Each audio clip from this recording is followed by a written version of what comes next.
Quería comenzar, querido Jorge, preguntándote por este libro que acabas de publicar, que se llama La invención de todas las cosas, y es un largo ensayo exhaustivo sobre la historia de la ficción, el lugar que la ficción ocupa en nuestras vidas. Pero es un ensayo, y sin embargo, tu ensayo está cruzado por episodios que has inventado de un diálogo ficticio entre personajes relacionados con Kafka. Felice, que fue una de sus parejas, el insecto en el que Gregor Samsa se convierte al comienzo de La Metamorfosis, el libro de Kafka que probablemente es el más conocido. Entonces quería preguntarte, ¿cuál es la importancia de Kafka en tu vida de lector y por qué decidiste darle ese honor de meterlo en tu libro de ensayos a que sea una especie de maestro de ceremonias? Sí.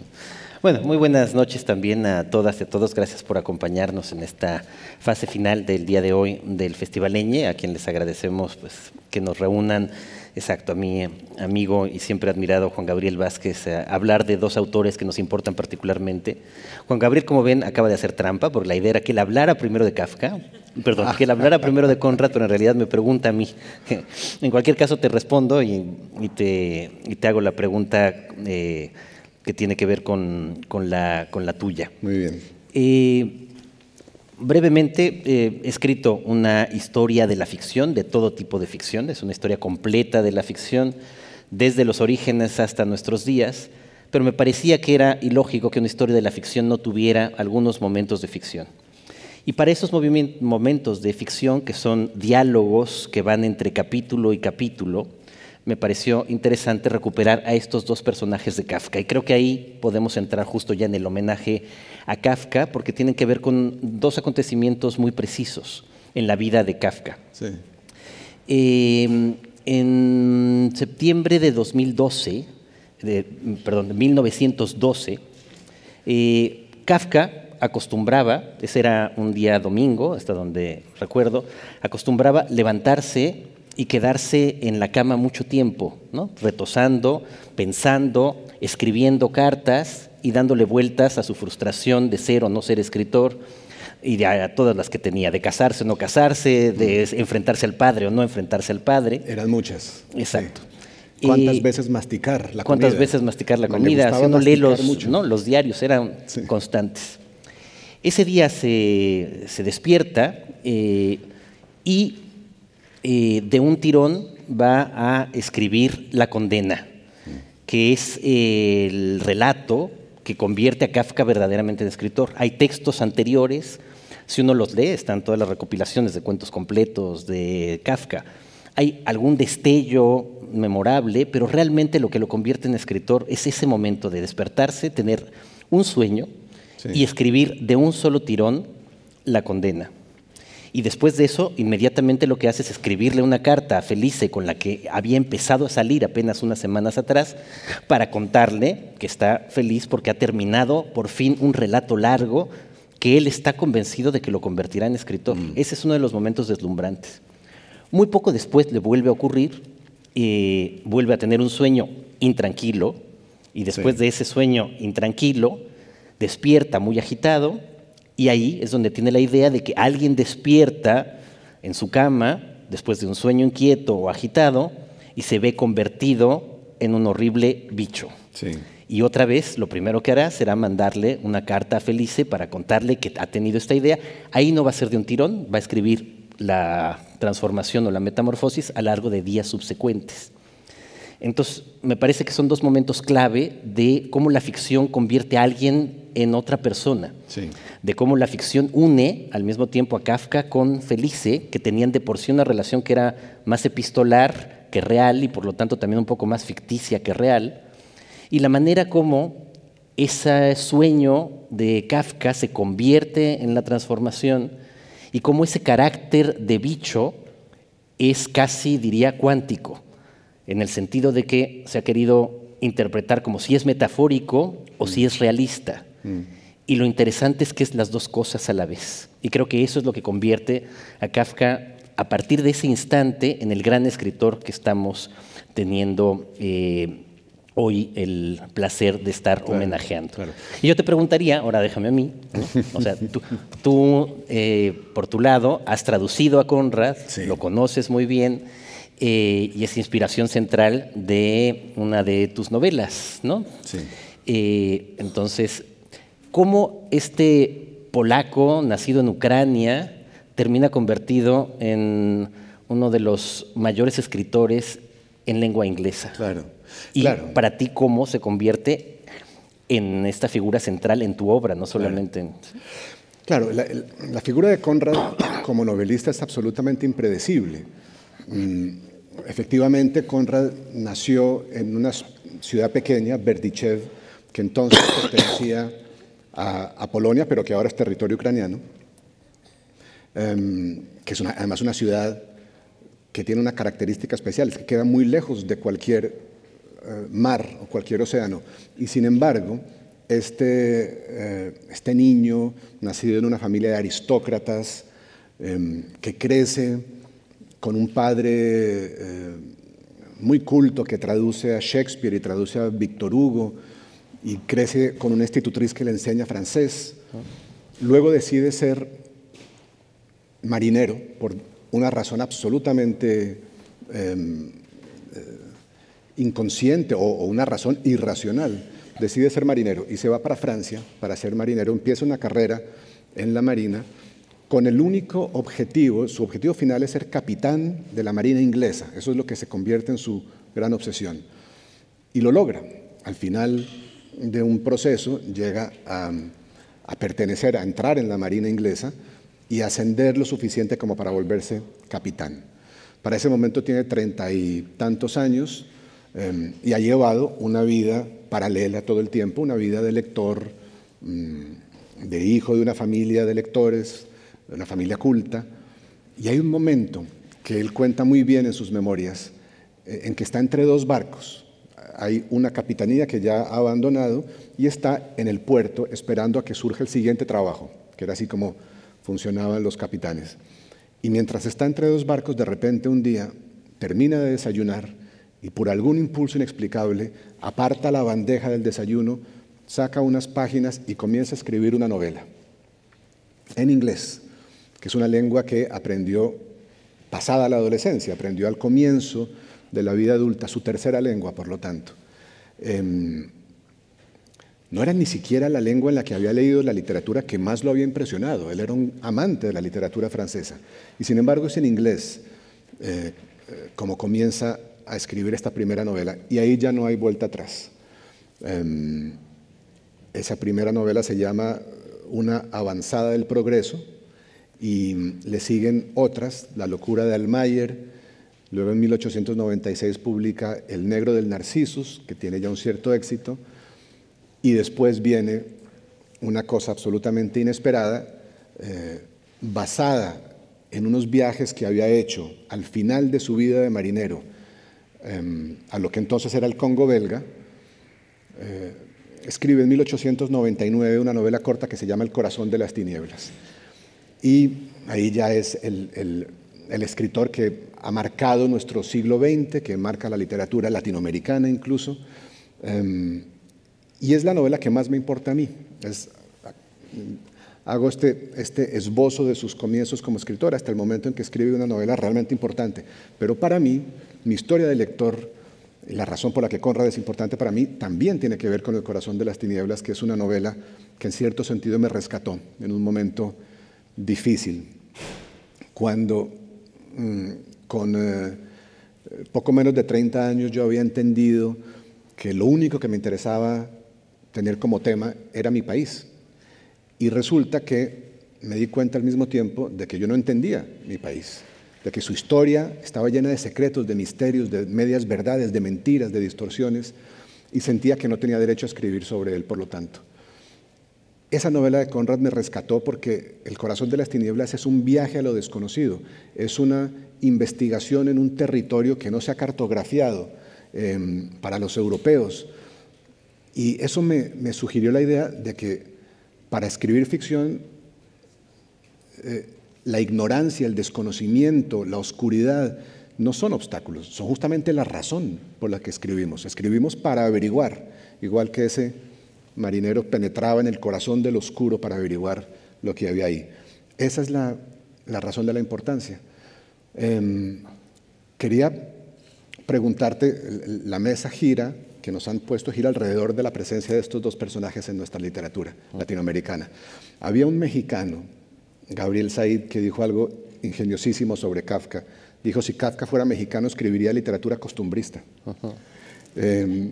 ¿Cómo es tu relación, cómo es la presencia de Kafka en tu literatura mexicana, en la tradición de la que vienes, o en la latinoamericana? Puedes ampliarlo también. Sí, empiezo quizá con lo latinoamericano, porque hay una línea de continuidad también muy interesante entre Kafka, La condena, este primer relato que realmente hace a Kafka, y a partir de ahí vendrán todos los demás. Es traducido por primera vez al español en México por un poeta vanguardista llamado Arqueles Vela, muy extraño y no deja de ser significativo. Luego, sabemos, Arqueles Vela. Luego, la primera traducción de la Metamorfosis, porque la titulan así por primera vez en español, que ahora ya se suele decir mejor La Transformación, que es más justo, aparece en Revista de Occidente aquí en España.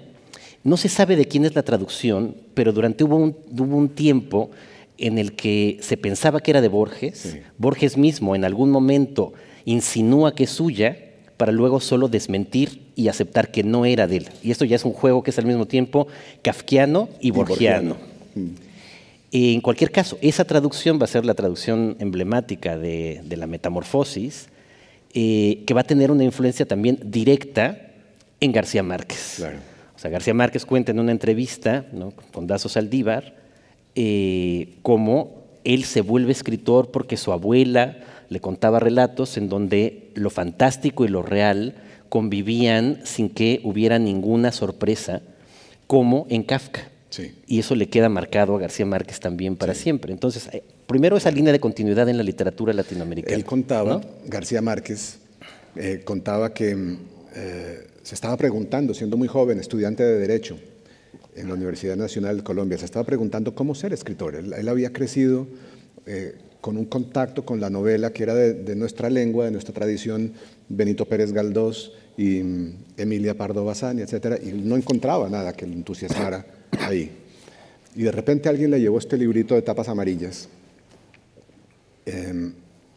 y él cuenta que se acostó en su cama de estudiante y abrió la primera página y leyó que una mañana, tras un sueño intranquilo, Gregorio Samsa se despertó para descubrirse convertido en un espantoso insecto, y dijo García Márquez, carajo, así hablaba la abuela. Exacto. Abuela que, por cierto, era gallega, o sea, y tenía también ese componente, digamos, que viene de aquí. Sí. Y para terminar la respuesta, antes de hacerte una pregunta semejante, sí, para un mexicano nacido en la época del PRI hegemónico, todo el tiempo, frente a toda la realidad que teníamos, siempre se utilizaba el adjetivo kafkiano, como equivalente casi de surrealista. Que es estas cosas extraordinarias que solo le pasan a un clásico, convertir su apellido en algo que además probablemente no tiene nada que ver con lo que escribe, pero que te define cierta componente de lo real, siendo que es fantástico. Y la sensación, por supuesto, de vivir en la época del PRI hegemónico es la sensación de vivir en esa especie de maquinaria que Kafka describe con precisión desde la colonia penitenciaria y luego en el proceso, en el castillo, en la desaparición, que durante mucho tiempo se llamó América, que es el nombre que le puso Max Brod equivocadamente. Y sin embargo, lo que me parece, bueno, y a mí, por lo tanto, desde la primera lectura, sobre todo del proceso, se convirtió en un libro de cabecera para mí, más aún estudiando Derecho en México en esos años y descubriendo que el sistema jurídico mexicano no era demasiado distinto a lo que describe el proceso. Es decir, por un lado parecía que había leyes, pero al mismo tiempo nadie las cumplía y era perfectamente posible hasta el día de hoy ser acusado por un crimen que no has cometido sin que sepas por qué y sin que sepas quién te acusa. Luego, estudiando Derecho yo, y como Kafka, y dando clases de Derecho, siempre utilizaba el proceso como ejemplo. Y yo creo que a partir de ahí se convierte en una figura central. Ahora, hay que tal vez darle un poco una vuelta a esto. Uno tiene la imagen de que lo kafkiano, por un lado, prefigura el nazismo o el fascismo. O sea, Kafka muere en 1924, no le toca presenciar directamente los horrores que van a llevar a que sus 3 hermanas mueran en un campo de concentración, pero lo prefigura en esa sensación de angustia existencial frente a un poder arbitrario, sí, que es una transposición, por supuesto, del poder arbitrario de su padre contra él, como queda claro, digamos, en la carta al padre. Ahora, lo que describe en realidad está prefigurando esos regímenes autoritarios de corte fascista o nazi, o también está prefigurando ese otro mundo neoliberal en donde el trabajador está sometido a una constante carga que le impide hacer lo que quiere, que es lo que Kafka sentía experimentar como agente de seguros. Sí. Entonces, la maquinaria, digamos, económica por un lado, la maquinaria política por el otro, destrozándolo a la vez. Pero déjame ahora preguntarte a ti. Parecerían 2 personajes muy distintos, un navegante y un abogado, que se dedica además a una compañía de seguros, ¿no? Un hombre de aventura, y Kafka yo creo que representa lo contrario en la vida de la aventura cotidiana. Sí. Sin embargo, los 2 vienen de un entorno de Europa del Este, con esa tradición a cuestas, a fin de cuentas, y los 2 parecen ejemplificar la angustia existencial que cristaliza en las primeras décadas del siglo XX. Sí, sí, es verdad. Y fíjate que tienen algo en común que siempre me ha interesado, y es venir de mundos donde están a caballo entre varias culturas. Konrad abandonó Polonia y su origen aristocrático muy pronto y empezó a vivir en otras lenguas y desarrolló una carrera como escritor en otra lengua. Kafka era checo, Praga es su ciudad, escribía en alemán, el alemán era su lengua de comercio cotidiano también, pero además era judío, y también entonces eso le da una nueva vuelta de tuerca al asunto. Fueron personajes que nunca estuvieron a gusto donde estaban, que siempre eran hombres de otra parte.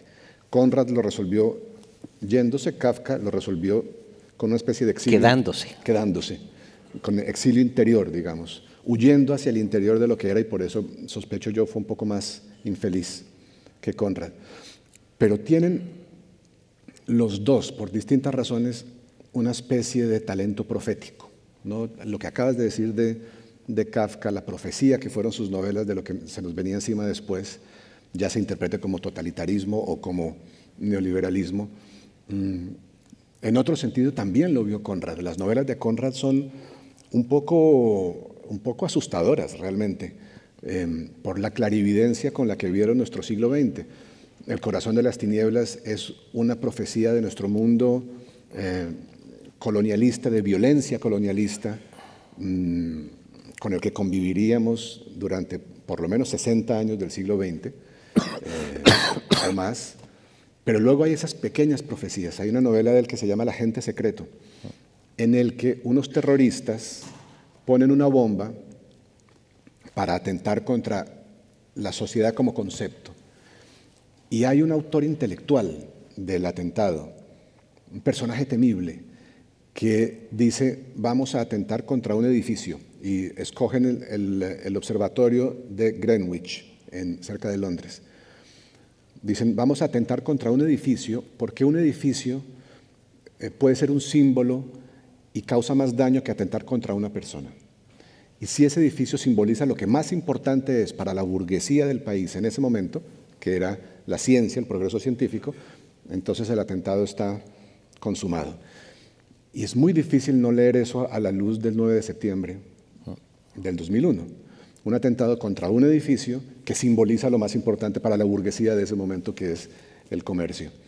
Entonces, tienen esto las novelas de Konrad, una misteriosa capacidad de sugerir cosas que luego nos han pasado, y eso es lo que tienen también los clásicos, ¿no? Que constantemente nos están hablando de nuestro mundo, nos están ayudando a interpretar nuestro mundo. Sí, es muy impresionante en el caso de Kafka, de verdad, como alguien que no se siente a gusto, particularmente en el seno de su familia, sí, y de las relaciones familiares es de las que va a surgir casi toda su literatura. Sí. O sea, no está viviendo en ese momento, por más que la situación económica es compleja, se ha desmoronado el imperio austrohúngaro en el que nace, Checoslovaquia apenas comienza su andadura, que va a ser muy corta antes de la Segunda Guerra Mundial, pero la opresión que siente particularmente es respecto a la autoridad paterna, sí, y a la manera también como él, padre, Hermann, va a tratar a la madre y a las hermanas particularmente.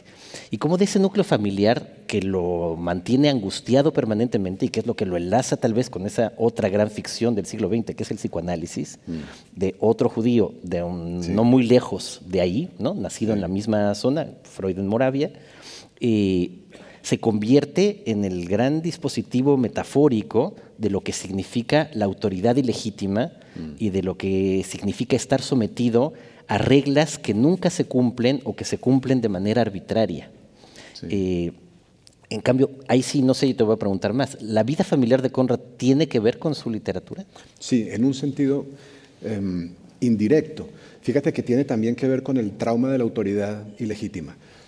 La familia de Conrad era, como he dicho, de aristócratas, pero eran también rebeldes contra el imperio ruso, que constantemente durante siglos había hecho estropicios con Polonia, invadido, luego retiradose, luego vuelto a invadir,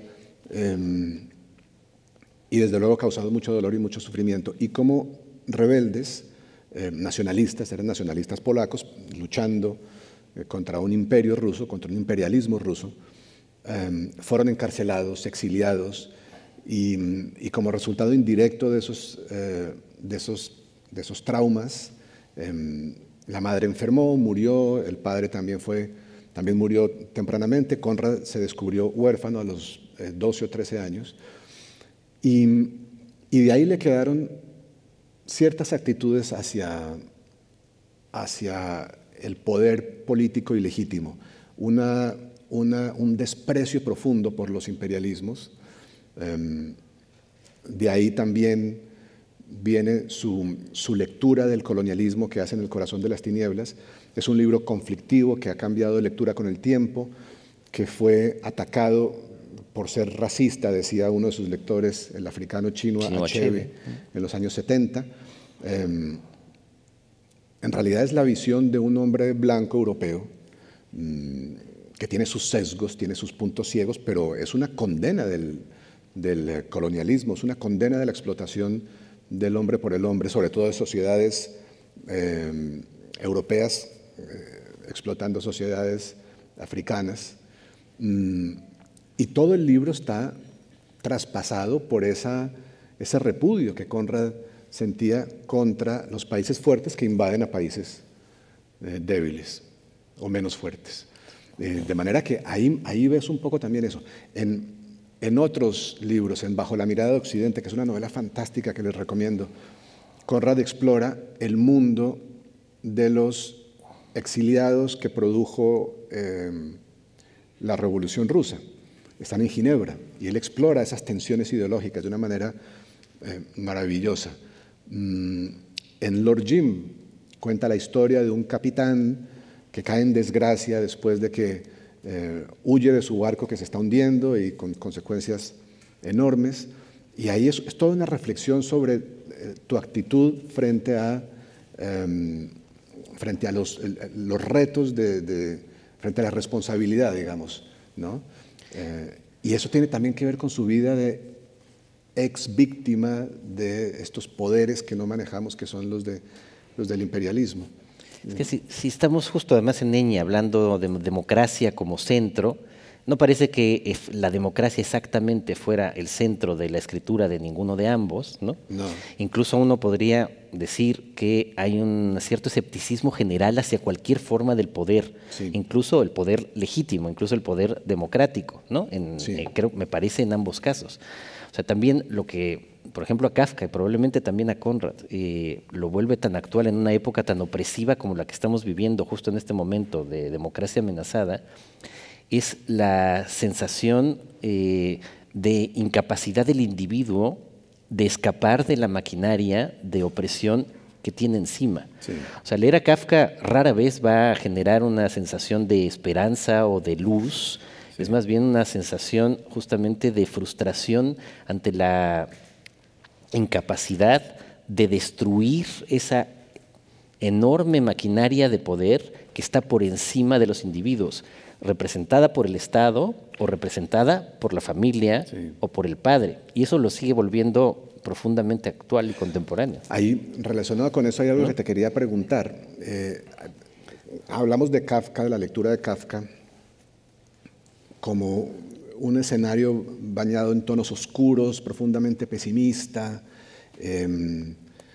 pero humorístico. Claro. Eso sí. Él cuenta en sus diarios cómo, claro, él les leía a sus hermanas lo que iba completando. Y se reían. Cómo él se reía a carcajadas él mismo, y las hermanas también. Exacto. Y después uno lee, depende de la actitud con la que estemos, lees el proceso y no tienes muchas ganas de reírte. Pero al mismo tiempo, de vez en cuando hay una situación que te parece tan absurda que saca una sonrisa y entiendes un poco que todo está bañado por una especie de humor negro, ¿no?, que todo lo corroe. De ese humor entre judío y centroeuropeo, sí, ¿no?, que permea a muchos escritores de la zona, que hace que pueda congelársete la sonrisa, ¿no? A lo mejor reír a carcajadas en su época, y si no, sí, la sonrisa se te congela frente a el cúmulo de desgracias que le siguen pasando al mismo personaje. O sea, sí, tiene este componente, otra vez, un poco del chiste freudiano o de Charlotte, claro, que provoca la risa, aún siendo, digamos, profundamente trágico lo que ocurre. Ahora, tampoco te ríes mucho en El corazón de las tinieblas, no. O en... No, más bien no, más bien no. No, Conrad era, ahí sí, declaradamente un autor bastante solemne, no hay humor, por lo menos no humor explícito en las obras de Conrad. Y a mí a veces se me ha ocurrido que tal vez eso responda a que no escribía en su lengua. Y el humor es algo que nos queda mucho más fácil en nuestra lengua. Virginia Woolf decía que la escritura de Conrad le parecía comparable a lo que debía de sentir Helena de Troya cuando se miraba al espejo, que era imposible que hiciera un gesto sin que se viera tremendamente bella, decía Virginia Woolf, porque la escritura de Conrad... Sí, cada línea, ¿no? Cada frase. Cada línea, cada frase, aunque sea una novela como El corazón de las tinieblas, que supuestamente es el monólogo hablado de un personaje que le cuenta una historia a los demás, cada frase es de una eufonía y de una conciencia de sí misma, ¿no?, que ahí es el reverso de Kafka, que dudaba de cada palabra, de cada frase. Sí. Digo, no es otra la razón de que quisiera destruir la mayor parte de su obra, que sí, Broth traicionara, en palabras de Kundera, su testamento y publicara lo que no debía publicar. ¿Qué posición tienes tú con esto? Ustedes saben que Kafka es célebre por haberle pedido a su mejor amigo, Max Brod, que quemara todo lo que no había publicado todavía, incluido El proceso, que es una de las novelas que más nos importa ahora, y El castillo, lo mismo. Y Max Brod famosamente desobedeció y luego convirtió a Kafka en una especie de santo, en un escrito biográfico con el cual quería hacerle propaganda a su obra. Tú tomas... Yo lo vería, me parece interesante verlo desde el punto de vista de Brod. O sea, imaginen, sí, ustedes qué es lo que pasa cuando hay un escritor brillante, talentoso, cultísimo, que era Max Brod, que se topa con un escritor un poco menor, sí, en el que descubre un talento inaudito. Sí. Desde el principio. ¿No? O sea, es clarísimo que la capacidad de ver el talento de Kafka la tenía Brod, que se quiere hacer su amigo. Kafka, ya saben, era tímido, no le gustaba demasiado, sí, la vida social. Brod era exactamente lo reverso. Sí. Entonces, el interesante personaje en esta historia es Brod, que es al mismo tiempo el que lo impulsa, el que lo hace mandar los textos a las revistas, el que le consigue editorial para los pocos textos que publica en vida, el que tiene que soportar su angustia existencial, cartas diciéndole que ya no quiere escribir, que sí quiere escribir, que se quiere casar, que no se quiere, sí, casar, que se quiere ir a Berlín, que no se quiere ir a Berlín. Sí. Y luego se muere en el 24, sí, y le queda a él todo el material, pues ¿cómo no lo va a publicar? Es decir, o sea, la vida entera de Brod se le iba en... Claro. ¿no? No, yo lo disculpo. Pero hay una obra de teatro de Alan Bennett, dramaturgo inglés, graciosísimo, fantástico, sobre ese momento, sobre el momento de la muerte de Kafka y del legado y de la recomendación, la petición que le hace a Max Brod.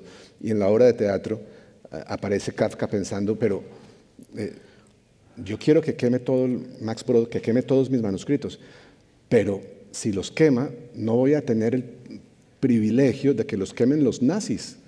Y entonces voy a perder algo de mi prestigio como autor. Él ve que su prestigio como autor está de pronto en que sus manuscritos los quemen los nazis.